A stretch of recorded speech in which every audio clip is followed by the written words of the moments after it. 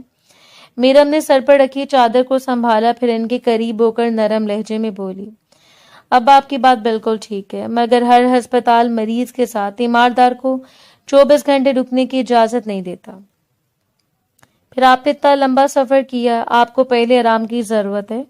اس حالت میں سیدھا ایمرجنسی پہنچ گئے تو آپ مزید تھک جائیں گے. شیراز صاحب نے فوراً نفی میں سر ہلایا. نہیں، میں تمہیں 1 روپیہ بھی فضول خرچ نہیں کرنے دوں گا. ہم یہاں سیر کرنے نہیں آئے، علاج کروانے آئے. دل کا مسئلہ مذاق نہیں ہوتا. ڈاکٹر نے پہلے کہا تھا کہ مزید تاخیر مناسب نہیں. اگر اینجیوگرافی یا کوئی بڑا پروسیجر کرنا پڑ گیا تو ہر روپیہ کام آئے گا. میرم نے ان کا ہاتھ تھام لیا. میں سمجھتی ہوں ابا، لیکن چند گھنٹے آرام کر لینے سے پیسے ضائع نہیں ہوتے، طاقت واپس آ جاتی ہے. نہیں بیٹا. وہ بات مکمل بھی نہ کر پائے تھے کہ ان دونوں کے پیچھے سے ایک پرسکون مگر واضح آواز ابھری. اگر آپ دونوں کو مناسب لگے تو میرے گھر چل سکتے ہیں. دونوں چونک کر پلٹے. سامنے وہی نوجوان کھڑا تھا جو ٹرین میں ان کے لیے ڈھال بن گیا تھا. ان کے ہاتھ جیبوں میں تھے اور چہرے پر وہی سنجیدگی تھی. میرا گھر کافی بڑا ہے، آپ دونوں آرام سے رہ سکتے ہیں. جب تک علاج مکمل نہ ہو جائے اسے اپنا ہی گھر سمجھیں، اور اس کے بدلے مجھے کسی قسم کے پیسے بھی نہیں چاہیے. شیراز صاحب فوراً کھڑے ہونے لگے مگر کمزوری کے باعث دوبارہ بیٹھ گئے. انہوں نے شرمندگی سے کہا، نہیں بیٹا، تم نے پہلے ہمارے لیے بہت کچھ کیا ہے، ہم مزید بوجھ نہیں بن سکتے. تمہارا یہ احسان بھی زندگی بھر نہیں بھولیں گے. نوجوان کے ہونٹوں پر ہلکی سے مسکراہٹ آئی. احسان؟ آپ مجھے شرمندہ کر رہے ہیں بابا جی. آپ لاہور سے کراچی آئے ہیں، اس شہر میں آپ مہمان ہیں، اور مہمان کی خدمت احسان نہیں ذمہ داری ہوتی ہے. اس نے ایک لمحے کے لیے میرم کی طرف دیکھا، پھر نظریں ہٹا لیں. اور آپ کے ساتھ آپ کی بیٹی بھی ہے. ایسے حالات میں انہیں لے کر سڑکوں پر رہنا یا جگہ جگہ پریشان پھرنا مناسب نہیں. شیراز صاحب خاموش ہو گئے. انہوں نے سوالیہ نظروں سے میرم کو دیکھا. میرم نے چند لمحے سوچا، پھر آہستگی سے سر ہلا دیا. اس کی آنکھوں میں اب بھی احتیاط تھی، مگر اس نوجوان کے رویے میں اب تک کوئی ایسی بات نہیں تھی جس سے خوف محسوس ہوتا. شیراز صاحب نے دھیرے سے کہا، بیٹا میں اصل میں آغا جان ہسپتال آیا ہوں. کئی مہینوں سے سینے میں شدید درد رہتا ہے، سانس بھی جلد پھول جاتا ہے. لاہور کے ڈاکٹر نے کہا کہ دل کی شریانوں کا مکمل معائنہ ضروری ہے، اس لیے یہاں بھیجا ہے. نوجوان نے پوری توجہ سے ان کی بات سنی. آپ نے اپنی تمام رپورٹ ساتھ رکھی ہیں؟ جی سب فائل میں موجود ہیں. بہت اچھا. پہلے آپ آرام کریں گے، پھر سکون سے رپورٹس دیکھیں گے، اور اس کے بعد ہسپتال چلیں گے. تھکے ہوئے جسم کے ساتھ فیصلے کرنا اکثر مشکل ہو جاتا ہے. اس نے اطمینان سے کہا، آپ فکر نہ کریں، جہاں تک میرے بس میں ہوا میں آپ کی ہر ممکن مدد کروں گا. شیراز صاحب کی آنکھیں نم ہو گئیں. اللہ تمہیں خوش رکھے بیٹا. آج کل اپنے بھی اتنا ساتھ نہیں دیتے جتنا تم نے دی ہے. نوجوان نے صرف اتنا کہا، دعا دے دیجیے، وہی کافی ہے. پھر اس نے ان کے ہاتھ سے بیگ اٹھایا اور اسٹیشن کے باہر کی طرف اشارہ کیا. میری گاڑی باہر کھڑی ہے، آئیے پہلے آپ دونوں کو آرام کروا دیتے ہیں، باقی باتیں بعد میں ہوتی رہیں گی۔ میرم نے خاموشی سے اپنے باپ کا بازو تھاما اور تینوں آہستہ آہستہ اسٹیشن کے دروازے کی طرف بڑھ گئے تھے، جہاں ایک انجان شہر میں شاید ان کے لیے قسمت کا نیا دروازہ کھلنے والا تھا۔ رات کے تقریباً 8 بج رہے تھے۔ میرم نے گیسٹ روم کا دروازہ آہستہ سے بند کیا تاکہ شہراز صاحب کی نیند خراب نہ ہو۔ لمبے سفر اور بیماری نے انہیں بے حد تھکا دیا تھا۔ وہ خاموش قدموں سے راہداری پار کرتی ہوئے مرکزی ہال میں آ گئی۔ یہ گھر کسی عام آدمی کا نہیں لگتا تھا، ہر چیز میں نفاست اور سادگی ایک ساتھ موجود تھی۔ اس نے بے اختیار اپنی اوڑھی ہوئی چادر کو ذرا اور سنبھال لیا۔ اب اس نے مردانہ لباس بدل کر سادہ سفید فراک اور کیپڑی پہن لی تھی، مگر سر اب بھی اسے چادر سے ڈھکا ہوا تھا۔ وہ ابھی ادھر ادھر دیکھ رہی تھی کہ سامنے والے دروازے سے وہی نوجوان اندر داخل ہوا۔ سفید شلوار قمیض میں اس کی شخصیت پہلے کی طرح باوقار دکھائی دے رہی تھی۔ اس نے میرم کو دیکھا تو سیدھا اس کی طرف بڑھایا۔ السلام علیکم۔ میرم نے دھیرے سے جواب دیا، وعلیکم السلام۔ وہ چند قدم کے فاصلے پر رکا۔ امید ہے آرام مل گیا ہوگا، کھانا کھا لیا آپ لوگوں نے؟ کسی چیز کی ضرورت تو نہیں پڑی؟ میرم نے چند لمحے اسی خاموشی سے دیکھا، پھر آہستہ سے بولی، ایک سوال پوچھ سکتی ہوں؟ جی ضرور۔ آپ ہماری اتنی مدد کیوں کر رہے ہیں؟ اس کے لہجے میں تشکر سے زیادہ خوف تھا۔ دیکھیں، اگر آپ کوئی دھوکے باز ہیں، یہ سب کے پیچھے کوئی مقصد ہے تو خدا کے لیے ہمارے ساتھ ایسا کچھ مت کیجیے گا۔ میرے پاس میرے بیمار باپ کے علاوہ کوئی نہیں ہے۔ میری والدہ کئی سال پہلے انتقال کر چکی ہیں، کوئی بھائی بھی نہیں۔ میں تو پورا راستہ ڈرتی رہی ہوں کہ ایک اکیلی لڑکی اتنا لمبا سفر کیسے کرے گی، اس لیے مجبور ہو کر لڑکوں کا روپ اختیار کیا۔ وہ خاموشی سے اس کی پوری بات سنتا رہا، پھر ہلکی سے مسکراہٹ اس کے لبوں پر آئی، محترمہ سب سے پہلے تو اطمینان رکھیں، میں نہ کوئی ٹھگ ہوں نہ کسی قسم کا اسکیم۔ اس نے اپنا پرس میز پر رکھا اور پرسکون لہجے میں بولا، میں ڈاکٹر ہوں، آغا جان ہسپتال میں کارڈیو تھوریسٹک یونٹ سے وابستہ ہوں۔ میرم کی آنکھیں بے اختیار پھیل گئیں۔ آپ ڈاکٹر ہیں؟ جی، اور شاید اس لیے میں ٹرین میں پہلی نظر میں سمجھ گیا تھا کہ آپ عورت ہیں۔ وہ ہلکا سا مسکرایا۔ عام آدمی شاید لباس دیکھتا ہے، مگر ایک ڈاکٹر کی نظر اکثر جسمانی ساخت پر چلی جاتی ہے۔ آپ نے خود کو کافی حد تک چھپا لیا تھا، لیکن مکمل طور پر نہیں۔ میرم چند لمحے خاموش رہی، پھر آہستگی سے سامنے والے صوفے پر بیٹھ گئی۔ براہ کرم بیٹھ کر بات کرتے ہیں۔ ڈاکٹر بھی سامنے بیٹھ گیا۔ آپ اپنے والد کے بارے میں تفصیل سے بتائیے۔ میرم نے گہرا سانس لی۔ ابا کو تقریباً 8 مہینے سے سینے میں شدید درد رہتا ہے۔ شروع میں وہ برداشت کرتے رہے، پھر سانس پھولنے لگا، کبھی چند قدم چلتے ہیں تو رک جاتے ہیں، 2 مرتبہ بے ہوش بھی ہوئے۔ لاہور میں ٹیسٹ کروائے تو ڈاکٹر نے کہا کہ دل کی شریانوں میں مسئلہ ہو سکتا ہے، بہتر علاج کے لیے ہمیں کراچی بھیج دیا۔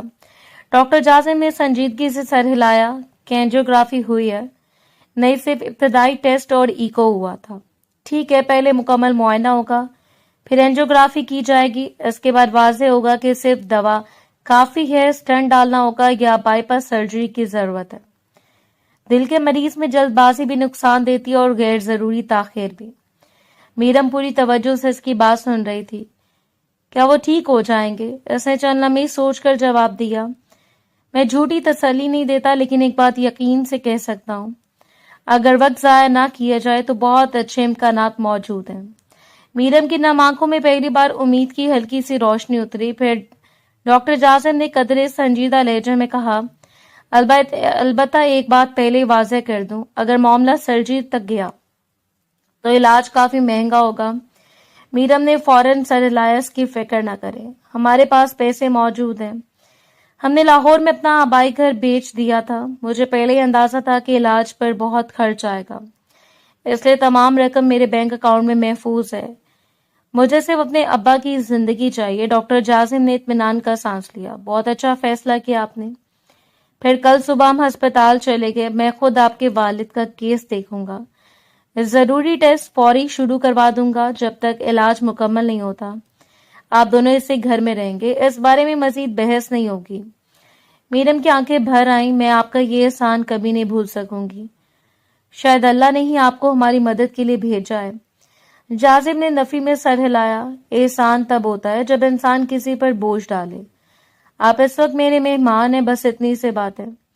میرم نے ہلکی سی مسکراہٹ کے ساتھ پہلی بار سکون کا سانس لیا، پھر دھیرے سے بولی، ایک بات پوچھوں؟ جی۔ آپ کا نام کیا ہے؟ وہ چند لمحے خاموش رہا، پھر نہایت سادہ انداز میں بولا، میں ڈاکٹر جازم خان ہوں۔ ڈاکٹر جازم خان؟ اس نے جیسے نام ذہن میں محفوظ کر لیا، پھر احترام سے سر ہلایا۔ اللہ آپ کو ہمیشہ خوش رکھے۔ اتنا کہہ کر وہ آہستہ آہستہ سیڑھیوں کی طرف بڑھ گئی۔ جازم وہیں کھڑا رہا، اس کی نظریں چند لمحوں تک میرم کی جاتی ہوئی پشت پر ٹھہری رہیں، پھر اس نے دھیرے سے نظریں جھکا لیں، جیسے خود کو یاد دلا رہا ہو کہ اب اس کے سامنے صرف ایک مریض کا خاندان نہیں، بلکہ ایک ایسی ذمہ داری کھڑی ہے جسے تقدیر خود اس کے دروازے تک لے آئی ہے۔ صبح کی نرم روشنی کھڑکیوں سے اندر اتر آئی تھی۔ میرم گیسٹ روم سے نکل کر سیدھی کچن میں آ گئی۔ وہ کسی پر بوجھ بننا نہیں چاہتی تھی، اس لیے اس نے خاموشی سے ناشتے کی تیاری شروع کر دی۔ چند انڈے ابال لیے، چائے چڑھا دی اور پلیٹ میں ڈبل روٹی رکھ دی۔ اس کی تمام توجہ اپنے بیمار باپ پر تھی کہ انہیں وقت پر دوا بھی دینی تھی۔ ابھی وہ چائے کپ میں انڈیلی رہی تھی کہ کچن کا دروازہ کھلا اور درمیانی عمر کی ایک ملازمہ اندر داخل ہوئی۔ اس نے میرم کو دیکھا تو حیرت سے اس کی آنکھیں پھیل گئیں۔ ارے تم کون ہو؟ نئی ملازمہ ہو کیا؟ میرم چونک کر اس کی طرف مڑی۔ جی نہیں۔ ملازمہ نے لمبی سانس بھری، مجھے تو پہلے ہی شک تھا۔ بڑے صاحب میرے کام سے خوش نہیں تھے، اب ایک اور ملازمہ رکھ لی۔ چلو خیر، قسمت اپنی اپنی ہوتی ہے۔ میرم نے فوراً نفی میں سر ہلایا۔ نہیں، آپ غلط سمجھ رہی ہیں، میں یہاں ملازمہ نہیں ہوں، ہم لوگ مہمان ہیں۔ عورت نے جیسے اس کی بات سنی نہ ہو، وہ اسے اوپر سے نیچے تک دیکھنے لگی، پھر آنکھیں سکیڑ کر بولی، مہمان؟ صاحب کے گھر میں ایک جوان لڑکی مہمان؟ یہ بات کچھ ہضم نہیں ہو رہی۔ وہ ذرا اور قریب آئی اور آہستہ سے بولی، سچ سچ بتاؤ، کہیں تم صاحب کی محبوبہ تو نہیں؟ میرم کے چہرے پر فوراً گھبراہٹ آ گئی۔ استغفر اللہ، آپ کیسی باتیں کرے؟ میں نے کہا نا، میں صرف مہمان ہوں، میرے والد بیمار ہیں، اسی وجہ سے وہ اپنی بات مکمل بھی نہ کر پائی تھی کہ باہر سے ایک بلند اور باوقار نسوانی آواز گونجی، کہاں مر گئے سب ملازم؟ کوئی ہے اس گھر میں یا نہیں؟ جازم کو اطلاع دو، ہم آ گئے ہیں۔ ملازمہ کے چہرے کا رنگ یکدم اڑ گیا۔ یا اللہ خیر، وہ ہڑبڑائی، جس بات کا ڈر تھا وہی ہو گیا۔ بڑی بیگم صاحبہ آ گئیں، اب آج پورا گھر سر پر اٹھا لیں گی، یہ کہہ کر وہ جلدی سے بھاگ گئی۔ میرم نے بے اختیار ایک گہرا سانس لیا، پھر ہاتھ صاف کرتے ہوئے وہ بھی کچن سے باہر آ گئی۔ مرکزی ہال میں ایک باوقار عمر رسیدہ خاتون کھڑی تھی، سفید لباس، نفیس دوپٹہ، ہاتھ میں چھڑی اور چہرے پر ایسی روبدار سنجیدگی کہ آس پاس کھڑے ملازم نظریں تک اٹھانے کی ہمت نہیں کر رہے تھے۔ اتنی دیر کیوں لگائی سامان لانے میں؟ وہ ایک ملازم پر برسی۔ میں نے تم لوگوں کو تنخواہ آرام کرنے کی نہیں دی۔ ملازم سر جھکائے معذرت کر رہا تھا۔ اس دوران ان کی نظر میرم پر جا ٹھہری۔ چند لمحے وہ خاموشی سے اسے دیکھتی رہیں، پھر انگلی سے اشارہ کیا، ادھر آؤ لڑکی۔ میرم کا دل زور سے دھڑکا، وہ آہستہ آہستہ ان کے قریب جا کر رک گئے۔ بزرگ خاتون نے سنجیدہ لہجے میں پوچھا، تمہارے گھر والوں نے تمہیں آداب نہیں سکھائے؟ بڑے سامنے ہوں تو پہلے سلام کیا جاتا ہے۔ میرم جیسے چونک گئی، وہ فوراً بولی، السلام علیکم۔ وعلیکم السلام۔ پھر میرم نے جلدی سے وضاحت دی، لیکن میں ملازمہ نہیں ہوں۔ اس کی آواز میں صاف گھبراہٹ تھی، جیسے ڈر ہو کہ کہیں اسے بھی ڈانٹ نہ پڑ جائے۔ بزرگ خاتون نے بھویں سکیڑ لی۔ اچھا، پھر کون ہو تم؟ وہ جواب دینے والی تھی کہ پیچھے سے مانوس آواز سنائی دی، دادی جان۔ دونوں نے ایک ساتھ مڑ کر دیکھا۔ ڈاکٹر جازم تیز قدموں سے اندر آ رہا تھا۔ سامنے اپنی دادی کو دیکھ کر اس کے چہرے پر حیرت ابھری، مگر اگلے لمحے وہ مسکراتے ہوئے ان کے قریب آیا اور محبت سے انہیں گلے لگا لیا۔ نور جہاں بیگم نے فوراً اسے خود سے الگ کیا اور سر پر ہلکی سی چپت لگا دی۔ ہٹو ذرا، بڑا لاڈ دکھانے والے، کب سے تمہیں فون کر رہی ہوں مگر جناب کو فرصت ہی نہیں ملے۔ ایسا بھی کیا مصروف ہو گئے ہو کہ اپنی دادی کو بھول بیٹھے؟ جازم ہنس پڑا۔ بس دادی جان، جان بخشیے، پہلے آپ آرام سے بیٹھ تو جائیں، پھر جتنی مرضی ڈانٹ لیجیے گا، میں کہیں نہیں بھاگ رہا، میں تمہیں چھوڑنے والی نہیں ہوں، انہوں نے مصنوعی ناراضگی سے کہا، پھر اچانک میرم کی طرف اشارہ کیا۔ اور یہ لڑکی یہ کہتی ہے ملازمہ نہیں ہے، تو پھر کون ہے؟ جازم کی نظریں خاموشی سے ایک لمحے کے لیے میرم پر ٹھہری، پھر نہایت سنجیدگی سے بولا، دادی جان، یہ ہماری مہمان ہے، ان کے والد کی طبیعت خراب ہے، علاج کے لیے آئے ہیں، باقی باتیں میں آپ کو تفصیل سے بتا دوں گا۔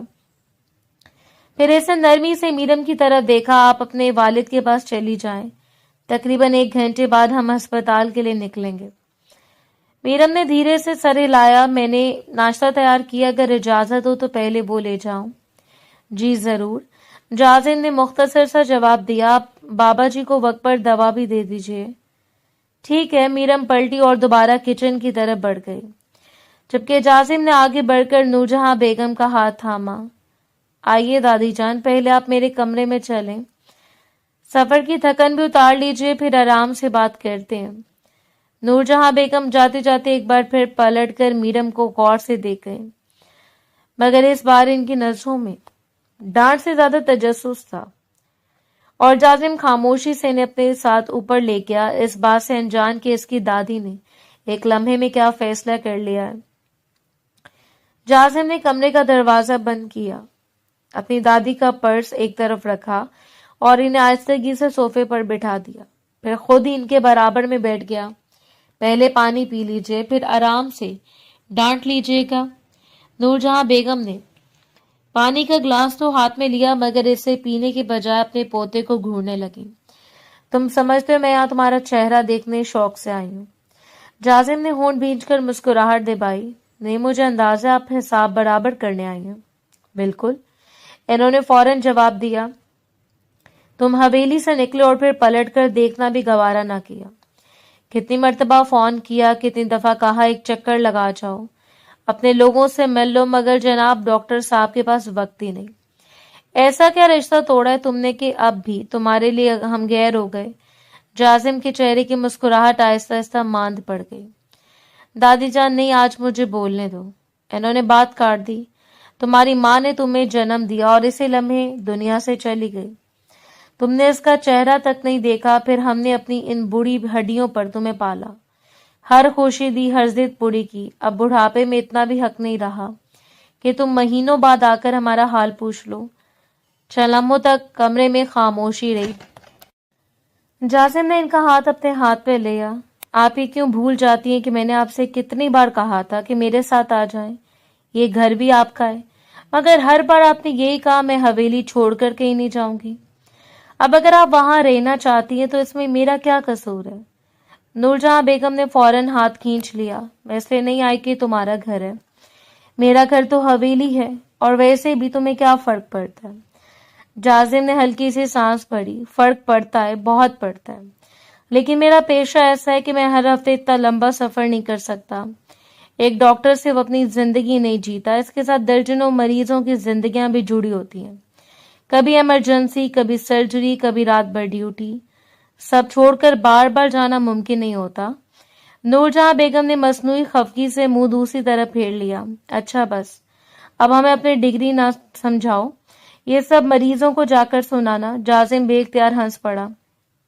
جی بہتر، آپ کو نہیں سناتا۔ وہ اچانک پلٹی اور آنکھیں سکیڑ کر بولی، اچھا یہ بتاؤ وہ لڑکی کون ہے؟ جازم نے ایک لمحے کو ان کی طرف دیکھا، پھر پرسکون انداز میں جواب دیا، لاہور کی رہنے والی ہے، میں ہسپتال کے ایک سرکاری دورے پر لاہور گیا ہوا تھا، واپسی پر فلائٹس منسوخ ہو گئیں، اس لیے ٹرین سے آنا پڑا، وہیں اس سے اور اس کے والد سے ملاقات ہوئی، دونوں بہت مشکل میں تھے، راستے میں کچھ لوگ انہیں تنگ کر رہے تھے، پھر معلوم ہوا کہ ان کے والد دل کے مریض ہیں اور علاج کے لیے میرے ہسپتال آ رہے ہیں، ان کے لیے میں انہیں یہاں لے آیا۔ نورجہاں بیگم نے خاموشی سے پوری بات سنی، پھر ہلکی سی مسکراہٹ ان کے ہونٹوں پر آ گئی۔ لڑکی تو بہت خوبصورت ہے، غور سے دیکھا تم نے؟ جازم نے ہاتھ ماتھے پر مارا۔ دادی جان؟ کیا دادی جان؟ میں نے کوئی غلط بات کی؟ خبردار جو آپ نے آگے کوئی منصوبہ بنایا۔ میرا فی الحال شادی کا کوئی ارادہ نہیں ہے۔ نورجہاں بیگم نے ناک چڑھا لی۔ ارادہ نہیں ہے تو بنا لو، عمر بھی ہو رہی ہے تمہاری، بس کریں۔ وہ ہنستے ہوئے بولا، میں بھی صرف اپنے مریضوں سے شادی کیے بیٹھا ہوں، میں دیکھ لوں گی تمہیں۔ انہوں نے انگلی اٹھا کر کہا، ویسے لڑکی مجھے بہت پسند آئی ہے، ادب بھی ہے، حیا بھی ہے، بات کرنے کا سلیقہ بھی۔ جازم نے نفی میں سر ہلایا اور اٹھ کھڑا ہوا۔ آپ باز نہیں آئیں گے نا؟ ہرگز نہیں۔ اچھا پھر ایک کام کریں، مجھے ڈانٹنے کی بجائے ذرا اپنے پوتے کا بھی خیال کر لیا کریں۔ دیکھیں کتنا کمزور ہو گیا ہوں۔ اس نے معصوم سا چہرہ بنایا۔ نور جہاں بیگم نے ایک نظر اسے دیکھا، پھر زور سے ہنس پڑی۔ کمزور تم؟ میری جدائی نے تو تمہیں الٹا پہلے سے زیادہ تندرست کر دی ہے۔ آئینہ دیکھا ہے کبھی؟ جازم بھی ہنسے بغیر نہ رہ سکا۔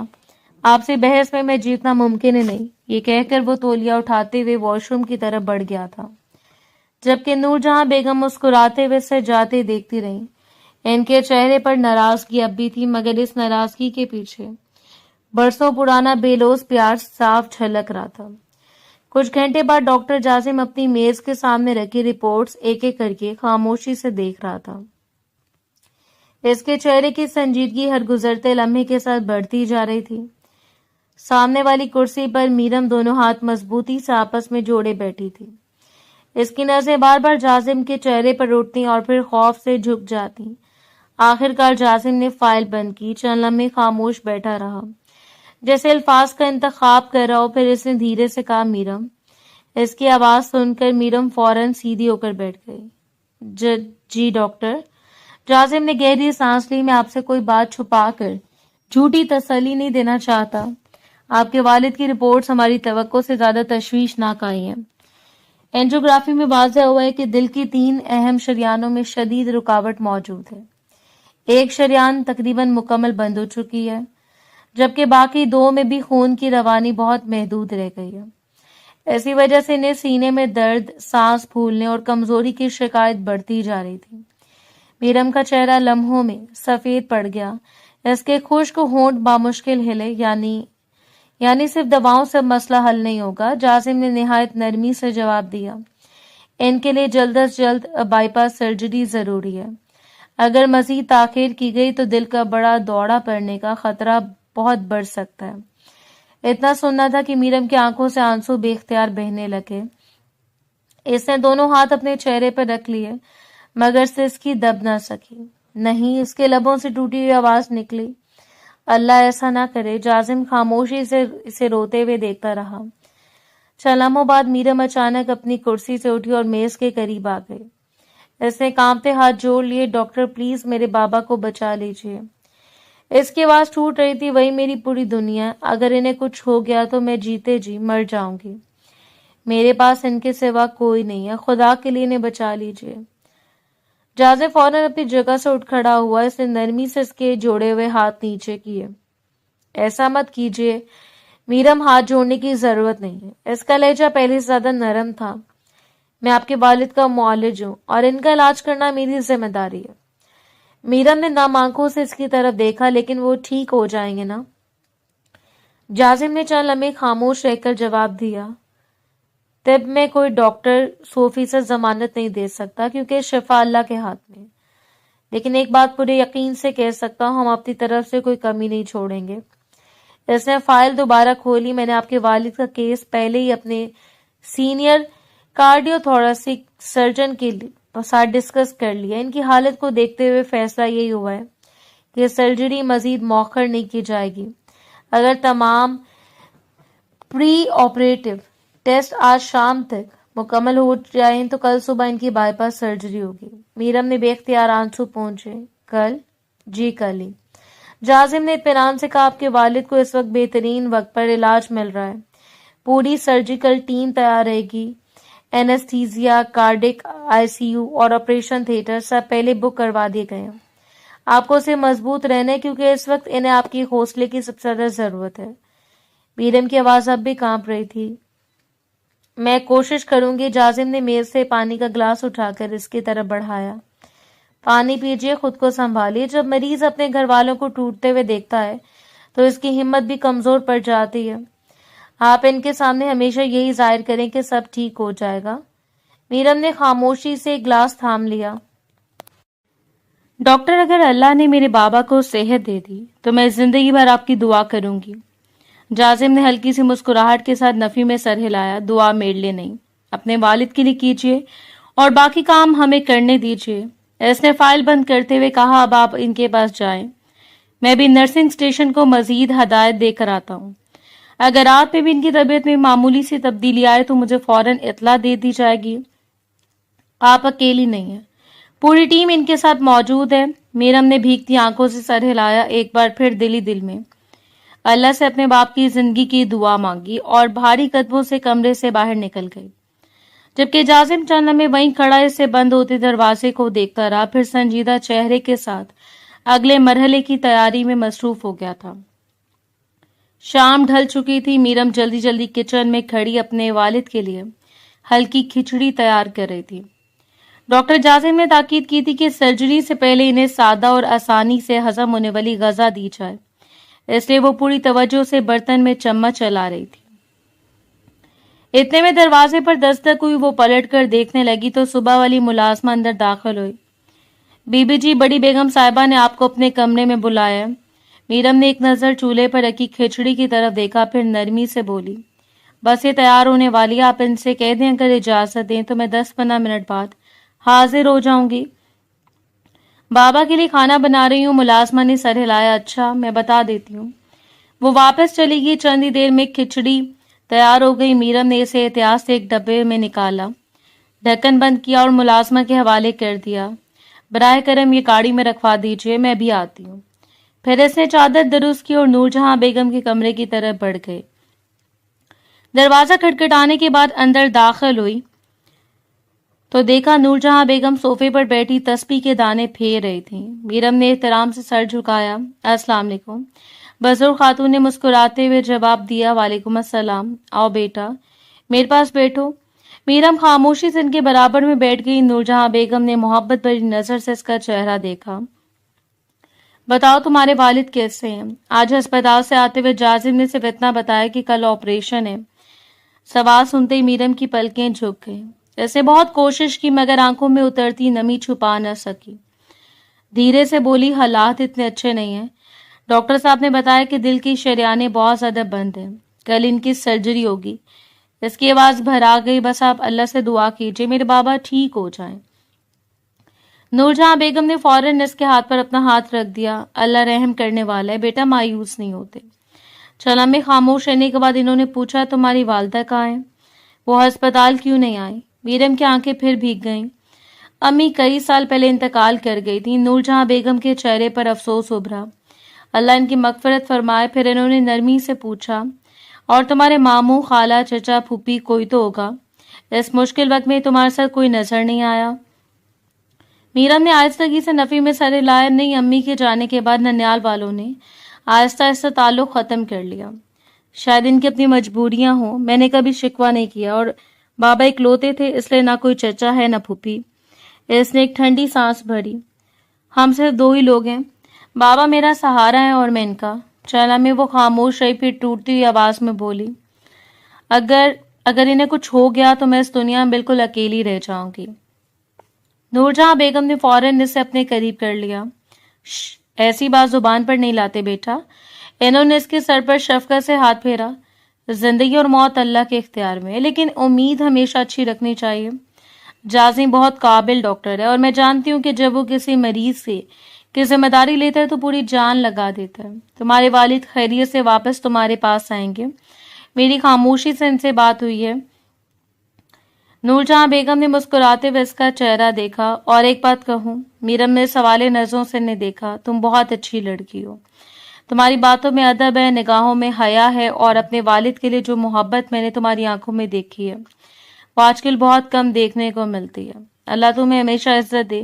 میرم کی آنکھوں میں تشکر اتر آیا. بہت شکریہ, آپ کی دعائیں میرے لیے بہت قیمتی ہیں. اس نے آہستگی سے اٹھتے ہوئے کہا, اگر اجازت دیں تو میں ہسپتال جانا چاہتی ہوں. بابا میرا انتظار کرے ہوں گے. نور جہاں بیگم نے مسکرا کر سر ہلایا. جاؤ بیٹا, اللہ تم دونوں کی حفاظت فرمائے. اور ہاں, میں بھی تمہارے والد کے لیے دعا کروں گی. میرم نے احترام سے ان کے ہاتھ چھو کر سلام کیا, پھر خاموش قدموں سے کمرے سے باہر نکل گئی. جبکہ نور جہاں بیگم کچھ دیر تک بند ہوتے دروازے کو دیکھتی رہیں, اور پھر بے اختیار ان کے لبوں سے ایک مخلص دعا نکل آئی. یا اللہ, اس بچی کی امید کو ٹوٹنے نہ دینا. لیکن کون جانتا تھا کہ ان کی یہ دعا کسی اور وقت کے لیے سنبھال کر رکھ دی گئی ہے. رات کی تاریکی ہر سو پھیل چکی تھی. شہراز صاحب گہری نیند میں تھے. ان کے چہرے پر غیر معمولی تھکن پھیلی ہوئی تھی.